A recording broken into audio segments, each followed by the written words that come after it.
Hello friends, welcome to Vijaya creation. Vijaya கிரியேஷனில் என்னென்னு பார்த்தீங்கன்னா, ஃப்ரைடே வந்து மட்டும் முருகன் கோயில் போயிருந்தேன். ஸோ நாஸ்ட்டாக டிஃபன் வெளியே சாப்பிட்டு வரலான்னு சொல்லிட்டு ஹோட்டலுக்கு போகலான்னு பார்த்தா அது ரொம்ப காஸ்ட்லியான ஹோட்டல். ஸோ அதை அவாய்ட் பண்ணிவிட்டு ஸ்ட்ரீட் ஃபுட்டில் ரவா உப்புமா இருந்தது. இது வேணுமா வேண்டாமா அப்படின்ட்டு யோசிச்சுட்டு இருக்கையில் அதை டேஸ்ட் பண்ணால் அவ்வளோ டேஸ்ட்டு. ரவா கிச்சடி தானே அப்படின்னு நினச்சி நம்ம அதை கேட்க வேண்டாம், அவ்வளோ நல்லாயிருக்கும். ஸோ நீங்கள் போனீங்கன்னா அந்த ராமோசா ஹோட்டலுக்கு ஆப்போசிட்டில் இருக்கிற ஸ்ட்ரீட் ஃபுட்டில் ரவா கிச்சடி சாப்பிட்ருக்காங்க. அதே மாதிரி பசங்களுக்கு செஞ்சு கொடுக்கணுன்னு ஒரு ஆசையில் செஞ்சுருக்கிறேன்.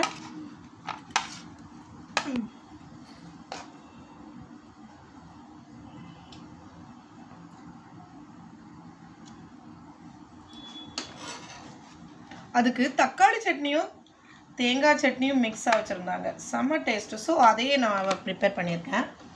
உங்களுக்கு பிடிச்சிருந்தா இந்த வீடியோ போடுறேன். இல்லைனா நீங்கள் அந்த டேஸ்ட் பண்ணணுன்னா நீங்கள் மட்டும்தான் போனீங்கன்னா அந்த